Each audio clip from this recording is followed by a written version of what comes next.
I guess we can start off if you could just give us your name and your title here at Guano Reserve. Sure. Gary Rollerson. I'm the Assistant Manager for the Guantanamo-Matanzas National Estuarine Research Reserve. Very nice. Now, can you tell me when you first encountered the Vibrio vulnificus bacteria? Well, there were some significant reports of it about 2 months ago. It's been around for a long time. There were news information came out.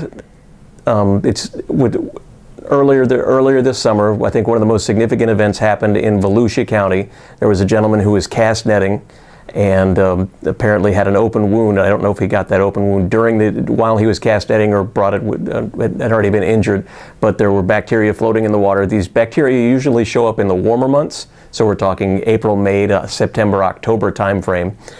And they basically were able to access his immune system through the open wound. And and the gentleman apparently died fairly rapidly after that.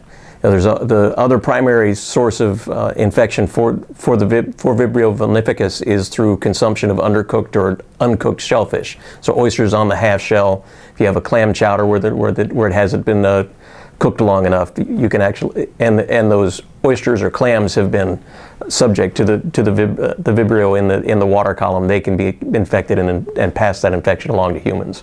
And these infections are generally not fatal unless the person already has a compromised immune system. If they have liver disease or they have AIDS or something else that has already impacted their systems.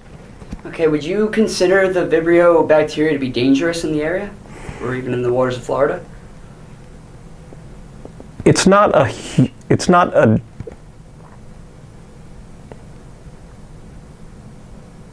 Hang on a second. Oh, take your time. Mm-hmm.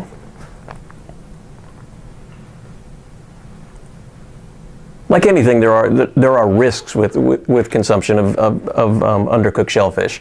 You know, I think there are a lot more things, in my opinion, to be worried about within the state of Florida. Like I think last year throughout the United States there were about 50 fatalities, or less than 50 fatalities from Vibrio. So I think that's on the order of getting struck by lightning.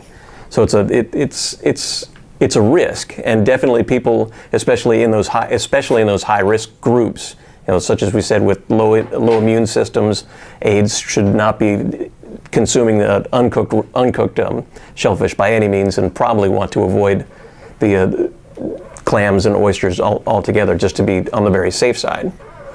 Okay, do you think there would be more of a risk of contracting the disease, or bacteria rather, through eating undercooked shellfish, or someone like the fisherman who had an open wound and contracted it that way?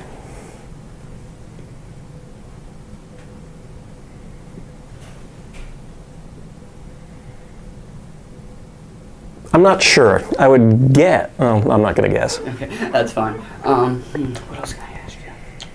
You've covered pretty good things. Okay.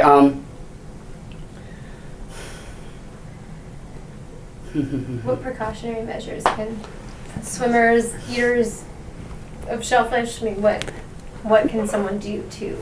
Well, first, if there are water quality advisories out there, definitely stay away from the areas that have been identified as potentially having high concentrations of the bacteria in the water. If you are swimming, make sure that you don't have open wounds.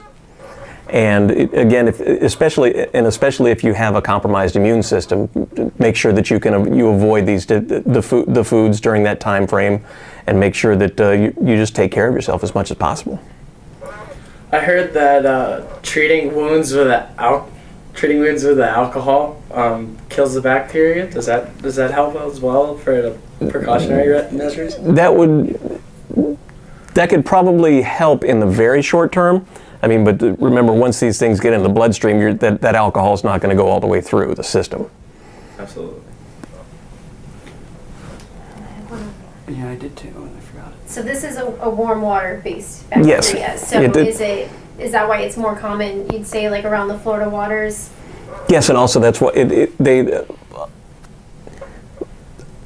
Yes, it's a bacteria that does flourish in warmer waters, and that's also why we see it here a little bit more commonly, but we also see it in the warmer months. Again, spring and summer versus fall and winter. Do you think this is something that people should be worried about in the future as well? I mean, the disease or the bacteria has only really made landfall in the media this year, and before that, I don't know too many who have known of it. It comes around every so often. It's a recurring event. I think it's somewhat cyclical. It's also driven by the amount of tourists we have here. I still go to the beach. Is the bottom line. I'm not going to not go in the water because of this. It's you play it smart. If you see a shark in the water, you're not going to go in the water. If you know the bacteria is there, you don't go in the water. But otherwise, it's not for me. It's not a high enough risk to stop me from enjoying the wonderful amenities we have here. I also heard like a little bit more about like you said, there's people compromise immune systems, but I've heard that most of the people that have been diagnosed with the bacteria have been in kind of like an older age, middle age, and even into elders because of more pre-existing health conditions. Would you say that definitely is a threat, like being a little bit older? I would say that is much more likely. I don't know the background of the gentleman who died. I believe he was at least 50s. I was going to say late 50s, early 60s. So that's potentially an issue as well. But again, that's because those folks are the ones who've just because of age, your immune system can be a little. It's a lot easier to compromise. Have you found any oysters here with the bacteria? We don't actively test for it. Here, if we hear of reports, those are sent off to Tallahassee or to either to the Department of Environmental Protection or to the Department of Agriculture for the state to investigate. But I haven't heard of any within the research reserve. Okay, cool. So what other just a little bit about guana? What other kinds of organisms live around here that you guys may test or send out for tests? We do a lot of general water quality sampling, not of specific organisms per se, but we test for nutrients, for nitrogen, phosphorus, look at sediment, look at water, look at a suite of water quality parameters, how salty the water is, how turbid it is, how much sediments are in the water. We do phytoplankton tows on a fairly regular basis, looking at the different species composition, the different populations, at the dam just near us and within the Guantanamo Matanzas rivers.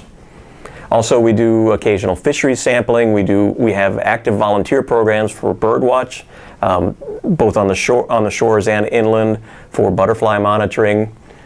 We have active habitat restoration projects. We do education. We do lots of outreach and research as well. Awesome. Cool. Right?